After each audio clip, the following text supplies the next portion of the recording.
नमस्कार दोस्तों। अयोध्या में एक फूल बेचने वाली बहुत ही खूबसूरत लड़की की जिंदगी कांटों से भरी हुई थी। 40 किलोमीटर दूर से वो रोज सुबह फूलों का गट्ठर लेकर बसों के धक्के खाते हुए सुबह सुबह अयोध्या पहुंचती है और लोगों के पीछे भाग भाग कर फूल बेचा करती थी और उसके बाद शाम को बसों के धक्के खाते हुए अपने घर पहुंचती है और इस तरीके से वो अपने परिवार के 7 लोगों का पेट पालती थी। दोस्तों, एक दिन वो सरयू नदी में स्नान करने वालों के पीछे अपने फूल लेकर दौड़ रही थी उसको बेचने के लिए। तभी एक लड़के का चेहरा देखती है, उसके पैरों तले से ज़मीन खिसक जाती है। दोस्तों, वो उस लड़के से छुप जाती है, लेकिन कुछ ही देर बाद जब वो लड़का स्नान करने के लिए नदी के अंदर घुसता है और सरयू नदी के तेज बहाव में गहराइयों में जाता है तो उस लड़की की चिंता बढ़ जाती है। वो उसको रोकना चाहती है क्योंकि वो कोई और नहीं बल्कि वो उसका पति होता है जो पिछले 4 सालों से उस लड़की को छोड़ रखा था। दोस्तों, ये बहुत ही अद्भुत कहानी है, दिल को छू लेने वाली कहानी है। आइए जानते हैं पूरी कहानी वीडियो के माध्यम से। लेकिन वीडियो में आगे बढ़ने से पहले बस हमारी एक रिक्वेस्ट है कि आप वीडियो को लाइक कर दीजिए और चैनल को सब्सक्राइब कर लीजिए ताकि हमारा हौसला बढ़ा रहे। दोस्तों, ये कहानी है उत्तर प्रदेश के अयोध्या से सटे सुल्तानपुर जिले की। दोस्तों, उस लड़की का नाम कविता होता है और लड़के का नाम दुर्गेश होता है। दोस्तों, जब से अयोध्या में राम मंदिर का निर्माण हुआ है, मूर्ति की प्राण प्रतिष्ठा हुई है, तब से अयोध्या में लोगों की भीड़ कई गुना बढ़ गई है। तो ऐसे में एक लड़का जिसका नाम दुर्गेश होता है, वो अमेठी जिले का रहने वाला था। अयोध्या से करीब 120 किलोमीटर की दूरी पर उसका घर होता है। नई कार लेता है और खुद और 3 दोस्तों के साथ अयोध्या दर्शन का प्लान बनाता है। दोस्तों, 20 फरवरी 2024 के दिन सुबह सुबह अयोध्या के लिए निकलते हैं और इसके बाद उनका प्लान होता है कि पहले जाएंगे सरयू जी में स्नान करेंगे और उसके बाद अयोध्या में घूमेंगे। इसी बहाने वो जो नई गाड़ी लाए थे उसका सेलिब्रेशन भी करना चाहते हैं। तो ये चारों दोस्त जब अयोध्या में पहुंचते हैं, गाड़ी को पार्किंग में लगा देते हैं और प्लान के मुताबिक पहले वो सरयू नदी में स्नान करने के लिए जाते हैं। नदी के किनारे सैकड़ों लोगों की भीड़ है। जब वो लोग जाते हैं तो उनके पीछे बहुत सारे लोग लग जाते हैं, जैसे कि पैसे मांगने वाले लोग, पूजा कराने के लिए पंडित जी लोग, इसके अलावा फूल बेचने वाले लोग भी उनके पीछे लग जाते हैं। दोस्तों, जो कविता होती है वो भी इसी घाट पर फूल बेचा करती थी। वो जब दुर्गेश और उनके दोस्तों को देखती है तो वो उनके पीछे लग जाती है कि साहब फूल ले लो, भैया फूल ले लो, सरयू माता में अर्पित कर दीजिएगा, आप सुखी रहेंगे, आपके बच्चे सुखी रहेंगे, आपके माता पिता सुखी रहेंगे, आपको सरयू माता आशीर्वाद देंगी। इस तरीके से जब वो उनके पीछे पड़ जाती है तो एक दोस्त बोलता है, वो उससे कहता है कि कितने का फूल आप दे रही हो। दोस्तों, कागज़ की प्लेट में थोड़ा सा फूल रखी हुई थी। वो बोली, सर ये 20 रुपए का है। तो बोलता है, ऐसे ऐसे मुझे 4 जगह दे दो। अब वो फूल निकाल रही थी तो कविता से कहता है कि फूल पत्ती डालना सरयू जी में अलाउ है क्या? वो बोलते हैं, हाँ भैया अलाउ है। दोस्तों, हालांकि अलाउ नहीं है, लेकिन अब उसे फूल बेचना था, यही उसकी रोजी रोटी थी, तो कहती है हाँ भैया अलाउ है। अब वो अपने दोस्तों को आवाज़ लगाता है कि अरे भैया फूल ले लो। और जब वो पीछे मुड़कर देखते हैं और कविता उनमें से दुर्गेश का चेहरा देखती है तो उसके पैरों तले से ज़मीन खिसक जाती है। दोस्तों, उसको देखते ही वो गायब हो जाती है, छुप जाती है और दुर्गेश भी उसका चेहरा देखता है तो उसे भी हैरानी होती है। वो 20 कदम की दूरी पर पहुंच चुका था, नदी के एकदम किनारे। वो तुरंत वापस आता है और कविता को उसकी नज़रें ढूंढने लगती हैं, लेकिन कविता जो है वो फूल देने के बाद गायब हो चुकी थी। अब उसका दोस्त जो है जेब से 100 रुपये निकालता है और जब देने लगता है तो देखता है कि कविता वहाँ है ही नहीं और कहता है अरे यार, ये फूल देने वाली कहाँ चली गई, बताओ, पैसे लेना भूल गई। और जो दुर्गेश होता है उसे लगता है कि यार ये कविता थी या मेरी आंखों का भ्रम या धोखा था। वो फिर भी उसको इधर उधर देखने लगता है, लेकिन कविता कहीं नज़र नहीं आती है। वो कहता है अरे यार, उसको ढूंढो, उसको पैसे दे दो। तो उसका दोस्त कहता है यार यहीं खड़े रहो, 5 मिनट बाद उसको याद आएगा तो आ जाएगी। वो लोग 5 मिनट तक वहाँ इंतज़ार करते हैं और दुर्गेश बहुत ही बेसब्री से उस लड़की को इधर उधर देखता है। लेकिन दोस्तों, सैकड़ों लोगों की भीड़ में वो भी जब कोई आपसे छुप रहा हो, उसको ढूंढना कहाँ मुमकिन है। कविता वहाँ से जा चुकी है और उसके बाद एक दोस्त कहता है अरे चल ना यार, 80 की ही तो बात है, उसे याद आएगा तो आ जाएगी, चल स्नान करते हैं। अब दोस्तों उसके बाद वो लोग अपना कपड़ा निकालते हैं, एक तखत पर रख देते हैं और ये चारों दोस्त सरयू में स्नान करने के लिए उतर जाते हैं। वहाँ पर बहुत सारे लोग स्नान कर रहे थे, लेकिन इन लोगों के अंदर जोश खरोश कुछ ज़्यादा ही था, तो ये धीरे धीरे गहराइयों में चले जाते हैं, क्योंकि किनारे जो पानी था वो लोगों की हलचल की वजह से मटमैला हो चुका था।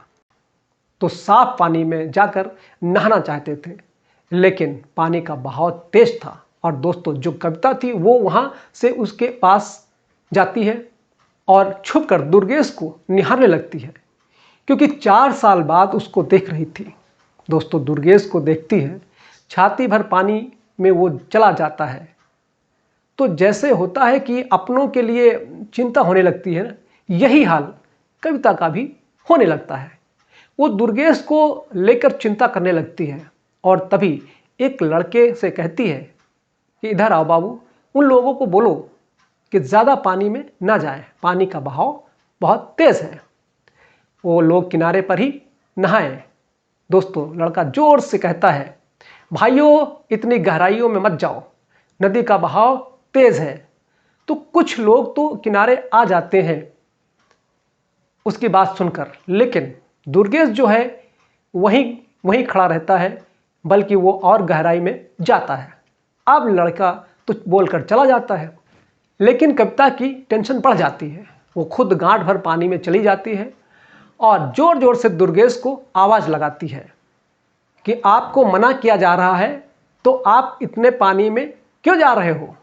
दोस्तों जब दुर्गेश कविता की तरफ देखता है, उसका चेहरा देखता है, गांठ भर पानी में खड़ी होकर वो एक सामान्य सी साड़ी पहने हुए दुर्गेश को और गहराइयों में जाने के लिए मना कर रही थी, तो दोस्तों दुर्गेश की आंखों में आंसू आ जाते हैं।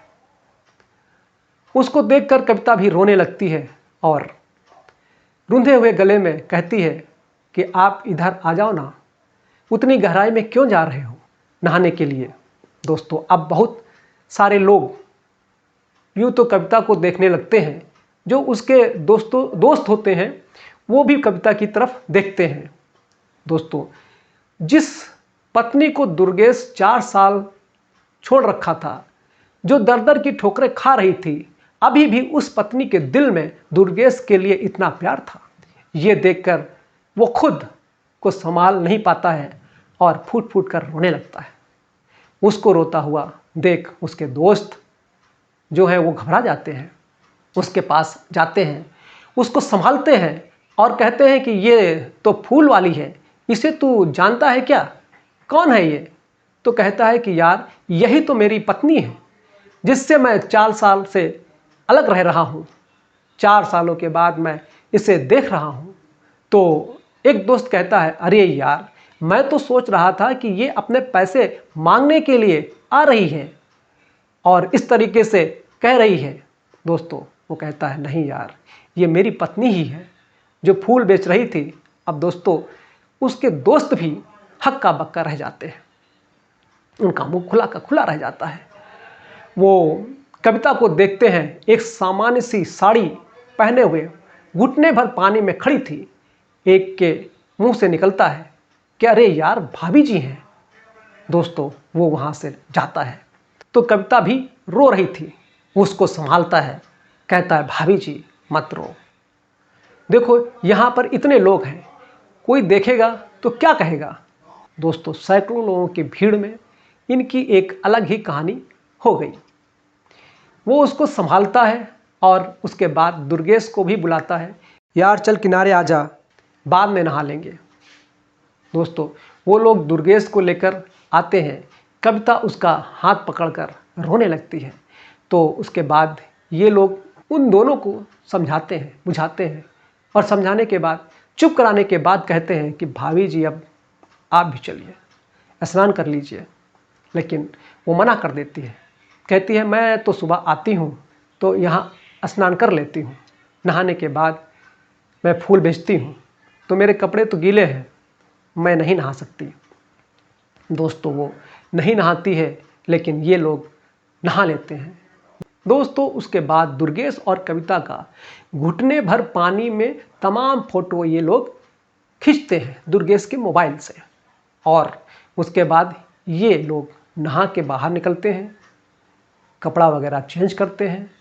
तभी एक 12-13 साल का लड़का आता है और कविता से कहता है दीदी दीदी फूल खत्म हो गए हैं, दो जा बाबू उधर पन्नी में है उसमें से ले लो। दोस्तों उसके बाद वो लड़का चला जाता है। अब ये लोग कपड़ा वगैरह चेंज करने के बाद एक दुकान पर जाते हैं चाय नाश्ता करने के लिए, जो कि नए घाट पर ही एक होटल सा था। वहाँ पर एक कोने में बैठ जाते हैं और वहाँ पर बैठने के बाद चाय वगैरह पीते हैं। दुर्गेश जो है कविता से कहता है कि तुम्हारा घर तो यहाँ से 40-45 किलोमीटर दूर है, तुम ये कब से काम कर रही हो, क्या हाल है तुम्हारा, तुम्हारे घर पे सारे लोग कैसे हैं। उसके बाद दोस्तों जो कविता कहानी सुनाती है उसको सुनने के बाद सभी की आंखें नम हो जाती हैं।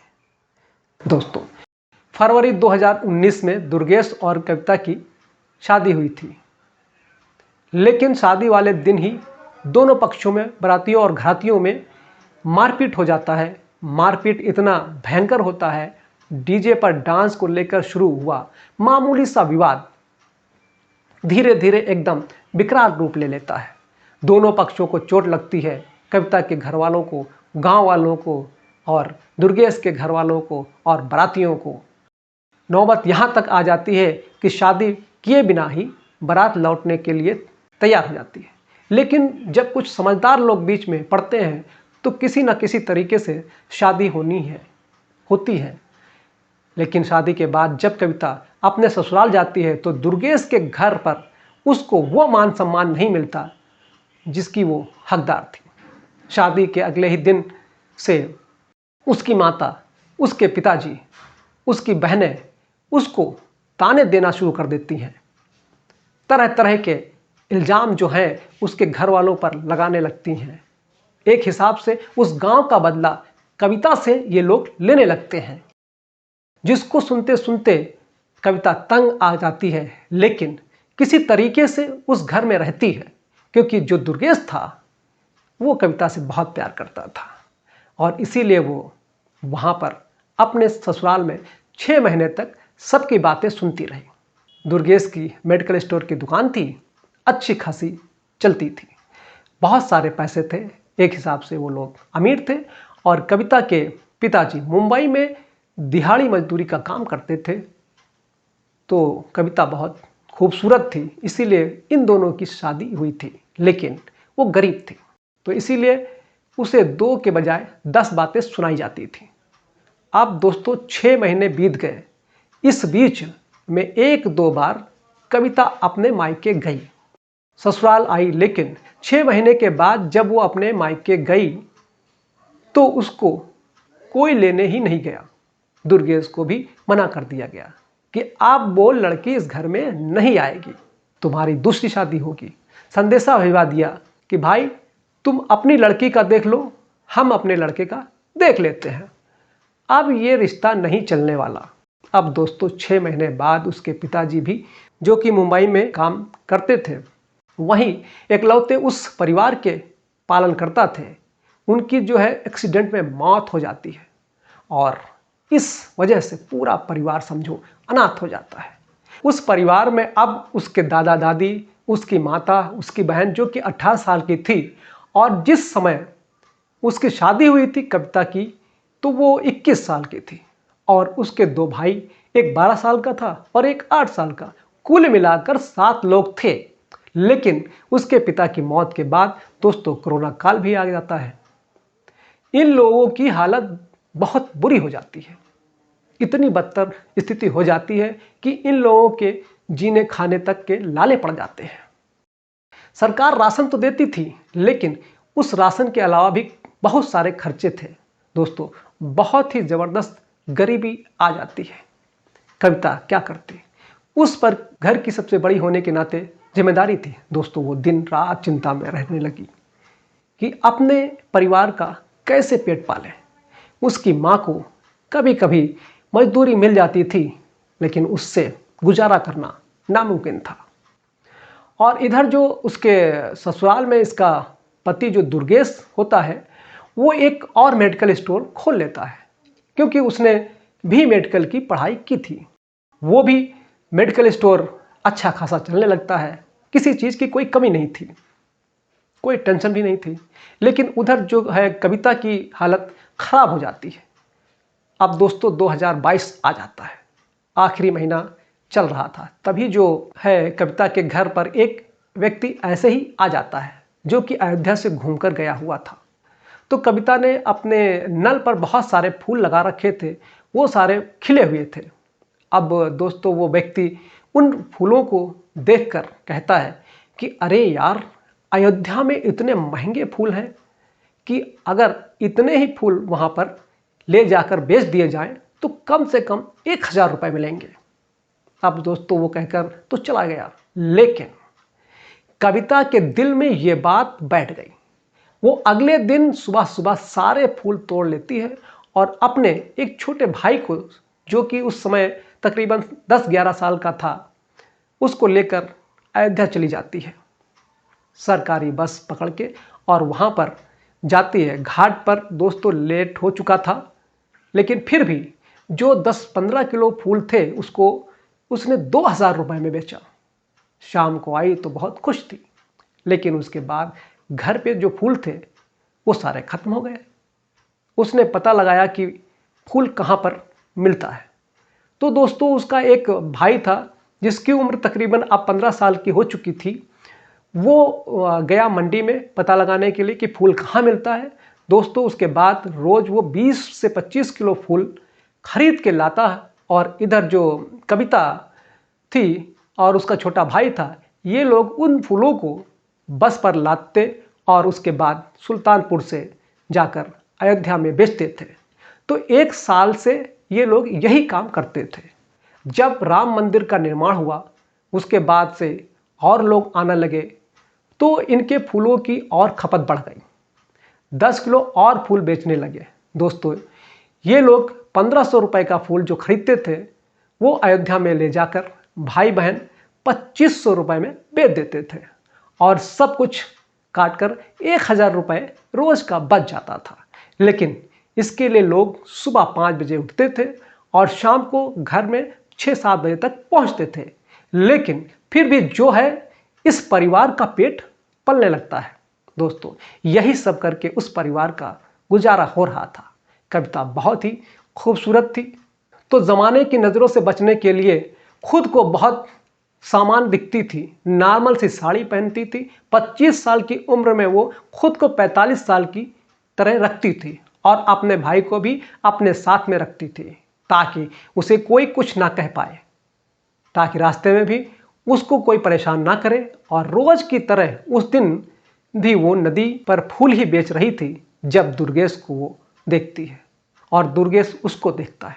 दोस्तों अपनी कहानी बताने के बाद कविता रोने लगती है, दुर्गेश भी रोने लगता है, सारे लोगों की आंखें नम हो जाती हैं।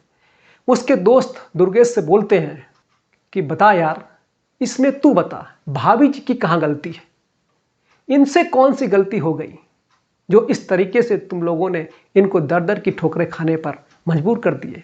तू बता, तू तो पढ़ा लिखा आदमी है, अपने माँ बाप को बोलना चाहिए था, अपने बहन को डांटता। वो लोग कहते हैं कि अब जो है आज से तू संभल जा, अब जो है भाभी जी को लेकर अपने घर चल। दोस्त जो सारे थे वो उसके कोई एमआर था, कोई मेडिकल का होलसेलर था, तो इस तरीके से वो भी अच्छे अच्छे लोग थे, लेकिन कविता जाने से मना कर देती है। वो बोलती है अपने परिवार का मैं पेट पालती हूँ, मेरे जाने के बाद मेरा परिवार कैसे जिएगा, मुझे अपनी बहन की शादी भी करनी है इस साल, तो अब मेरे परिवार का क्या होगा, मैं नहीं जा सकती। लेकिन जो उसके दोस्त थे उन्होंने कहा आप अपने परिवार की अब टेंशन मत लो, आपका जो भाई है 16-17 साल का हो चुका था बड़ा वाला, उसको हम अपने पास रखेंगे, कोई दिक्कत नहीं है। अब आप भाभी जी इतना टेंशन मत लो, अब आप इतना मत सोचो, आपने बहुत मेहनत कर लिया, इतना तो कोई कर ही नहीं पाएगा। दोस्तों, इसके बाद वो लोग उस दिन अयोध्या रुक जाते हैं और दुर्गेश और उसका एक दोस्त कविता और कविता का भाई जो वहाँ पर था, ये चारों लोग जाते हैं सुल्तानपुर कविता के घर पे। जब उनके घर पे जाते हैं तो घर वाले देखकर दामाद जी को हैरान रह जाते हैं, लेकिन वहाँ पर सारी बात पता चलती है कि ऐसे ऐसी बात है, ये लोग ऐसे ऐसे इन लोगों की मुलाकात हुई। दोस्तों, उसके बाद एक तरह से वहाँ से नॉर्मल सी उसकी विदाई होती है। वो लोग फिर अयोध्या आ जाते हैं और अयोध्या में उसका जो दोस्त है उस अपनी गाड़ी मंगा चुका था, और फिर इन 2 गाड़ियों में ये सारे लोग बैठकर अमेठी दुर्गेश के घर जाते हैं। उसके घर वाले देखकर हैरान रह जाते हैं, लेकिन अब उसके पीछे उसके दोस्त थे, उन्होंने सबको समझाया। दोस्तों, दुर्गेश अपनी पत्नी को पाकर बहुत खुश था, अपने दोस्तों को लाख लाख धन्यवाद देता है, और उसके बाद ये दोनों पति पत्नी अब बहुत ही आराम से रह रहे हैं। मैं ऊपर वाले से दुआ करूँगा कि इनका जीवन खुशियों से भर दे। दोस्तों, अगर ये कहानी अच्छी लगी हो तो वीडियो को लाइक कर दीजिएगा, चैनल को सब्सक्राइब कर लीजिएगा। जय हिंद।